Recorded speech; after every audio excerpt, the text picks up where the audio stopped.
ने यूएनएससी में पाकिस्तान पर 1971 से अल्पसंख्यक महिलाओं के खिलाफ यौन हिंसा का आरोप लगाया।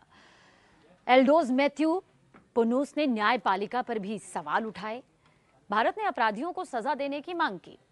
संयुक्त राष्ट्र सुरक्षा परिषद यानी यूएनएससी में भारत ने पाकिस्तान को एक बार फिर आड़े हाथों लिया है। देखिए, पाकिस्तान इंटरनेशनल लेवल पर कई बार बेइज्जत हो चुका है। पर्दाफाश तो पाकिस्तान की साजिशों का वक्त वक्त पर होता रहा है, लेकिन ये मुद्दा भी कम गंभीर नहीं। संयुक्त राष्ट्र में भारत के प्रभारी एल्डोज मैथ्यू ने इस दौरान पाकिस्तान में 1971 से लेकर अब तक अल्पसंख्यक यानी हिंदू महिलाओं के खिलाफ हो रही यौन हिंसा का मुद्दा जोरदार तरीके से उठाया। उन्होंने संघर्ष से जुड़ी यौन हिंसा पर आयोजित ओपन डिबेट में कहा कि पाकिस्तान सेना ने 1971 में तत्कालीन पूर्वी पाकिस्तान, जो अब बांग्लादेश है, इसमें लाखों महिलाओं पर जो यौन अत्याचार किए, वो आज भी पाकिस्तान में अल्पसंख्यक समुदाय की महिलाओं के खिलाफ जारी हैं। पुन्नूस ने कहा कि यह बेहद शर्मनाक है। जिस तरह 1971 में पाकिस्तानी सेना ने यौन अपराध किए, उसी तरह आज भी वहां महिलाओं का अपहरण किया जाता है, उनकी किडनैपिंग की जाती है, जबरन धन परिवर्तन किया जाता है, बाल विवाह किया जाता है, यौन हिंसा की जाती है और तस्करी जैसी घटनाएं जो हैं, वारदातें जो हैं, वो अल्पसंख्यकों को निशाना बनाने के लिए हो रही हैं।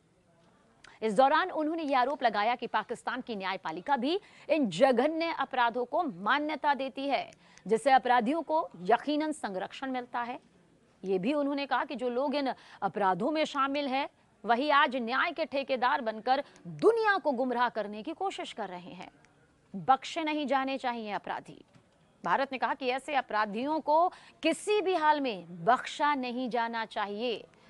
यौन हिंसा सिर्फ पीड़िता को ही प्रभावित नहीं करती, बल्कि पूरे समाज की जो संरचना है उसको तोड़कर रख देती है और कई पीढ़ियों तक इसके गहरे निशान छोड़ती है।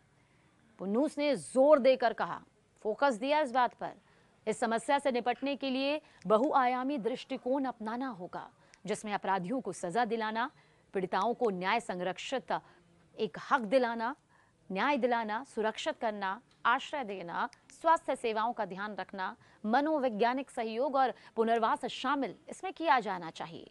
साथ ही उन्होंने एक बात याद भी दिलाई। उन्होंने याद दिलाया कि साल 2019 में पारित यूएनएससी प्रस्ताव 2467 इस दिशा में महत्वपूर्ण है। 2467 जो पीड़िताओं को राहत, स्वास्थ्य, कानूनी सहायता मुहैया कराने पर बल देता है, जोर देता है। भारत ने संयुक्त राष्ट्र महासचिव के ट्रस्ट फंड में शुरुआती योगदान देकर इस मुद्दे पर अपनी गंभीरता पूरे वैश्विक तौर पर जाहिर कर दी है। पुन्नूस ने कहा कि भारत ने साल 2017 में महासचिव के साथ स्वैच्छिक समझौते पर हस्ताक्षर किए थे, ताकि शांति अभियानों में यौन शोषण और हिंसा को खत्म किया जा सके। प्रधानमंत्री नरेंद्र मोदी भी इस वैश्विक पहल के नेतृत्वकारी समूह में शामिल हैं। शांति अभियानों में भारत का बड़ा योगदान, अब इसे समझिए।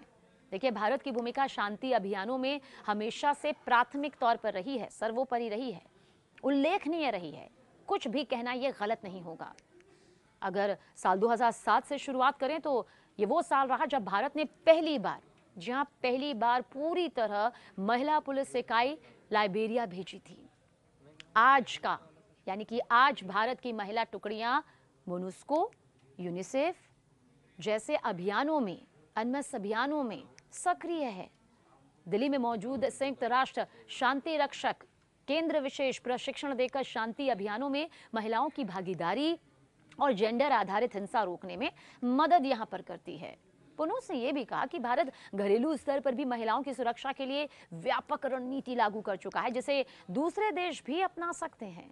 उन्होंने ये भी बताया कि भारत ने लगभग 1.2 अरब डॉलर का निर्भया फंड बनाया, यानी कि 1.2 अरब डॉलर का निर्भया फंड, जो महिलाओं के लिए सुरक्षित माहौल, तेज न्याय, संकट सहायता सुनिश्चित करता है।